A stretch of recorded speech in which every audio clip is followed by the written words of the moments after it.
Let's begin with traditional formatting. This is a 9-step process. You begin by modifying your page layout. In the past, I would modify a page layout for Kindle publishing and then later modify the layout for POD publishing. Now I realize that I can do them both at the same time and have one manuscript. Display formatting characters, and then replace the invalid characters and remove extra white space. Then we'll modify the normal and heading styles and apply those styles to our document. We'll insert a title and copyright page and add a table of contents if we'd like. That's optional. And finally, we'll add page headers and footers to be displayed by our print-on-demand paperback and ignored by the Kindle eBook. So here we go with a demonstration of traditional formatting. I'm going to bring up a copy of Word, and then within it I'm going to open a sample document. This document I trimmed down to only have a few chapters so that we can go through it quickly. I'll go to Open and Sample Document. Now immediately I'm going to save this document as Sample Traditional.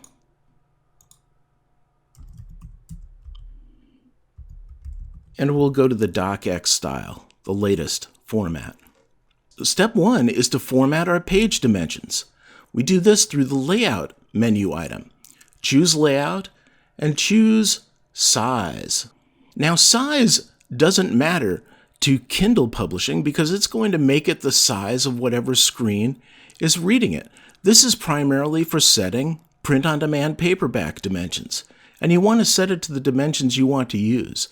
The most common and cheapest size is a width of 6 inches by a height of 9 inches. So we'll set that as our paper size. Next, we'll come down to margins. Now, you can get fancy and set a 3/4 inch margin for the inside so that you get extra room where the book bends, and then 1/2 inch all around. But what I like to do is just keep it simple and set a 3/4 inch margin all the way around.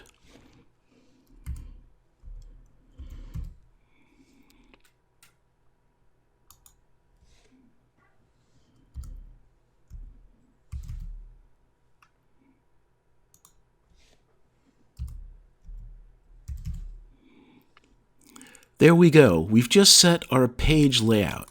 Let's say OK. Now that our page is laid out for the print-on-demand paper size that we want, the next thing that we want to do is to go to Home and turn on Display of Special Characters. Now, it turns out we already have this turned on. If I click on it, they go away. Did you notice those little P's? What this will do is it will show us the white characters that normally don't show up in a document. At first, this seems a little strange, but once you get used to it, you can actually end up writing a document and typing and not even realize that these special characters are here. Let me scroll down a little further and show you what they look like in a document. Here's some significant text, and you can see that the little backward P's represent a paragraph break. And then you have dots for spaces. And one of the things I can see now is that I have a lot of excess space at the end of this chapter. I would want to remove that, but I'll do that in a later step. First, we'll go to the top and we'll remove invalid characters.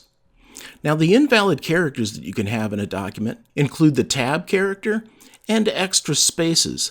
And I also like to translate dash dash to an M dash because my wife uses M dashes a lot, and sometimes Word doesn't properly translate dash dash to M dash while she's typing. Let me show you how to do this. We go to the Home menu item, and then I come over to Replace. Now, the first thing that I want to replace is a tab. Now, how do I get a tab character? Well, you go down to More, and you say Special, and here we can select a tab character. And notice that T is the way to type a tab character. What we want to replace it with is nothing. So let's replace all. And you can see that there were 0 replacements.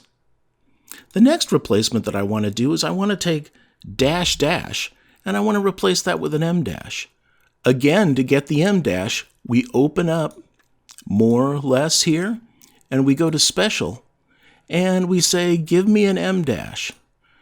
And you can see that caret plus is what I want to replace. Unfortunately, I need it down here, so I can say caret plus, and what I wanted to replace was dash dash. So let's do hyphen hyphen into one of those. Oh, I'm doing find all. And there, I replaced one of them, so I found one in my document. The next thing that you might want to replace has to do with spaces. For instance, if you type 5 spaces to start at the indent of a paragraph, we're going to do that a little bit differently. So let's go ahead and search for 1, 2, 3, 4, 5 spaces and replace it with nothing. We'll replace all. There were 11 replacements where we had apparently used this indentation technique. That's it for the special characters. Now we know that we have a good, clean document without a lot of mess in it. The next thing that we want to do is replace or remove excessive white space. Now, usually you just go through the document with special characters on, and here we can see we have a bunch of new lines and spaces. Let's go ahead and I will select all that and just say delete. Now, if I find any other excessive white space, I can go ahead and I can remove that. This document is looking fairly clean. In fact, I can grab the bar here and pull through fairly fast to see that I don't have any excessive white space. Excessive white space can turn into blank pages when you finally format for either paperback or eBook. Next, what we're going to do is we're going to apply styles to this document.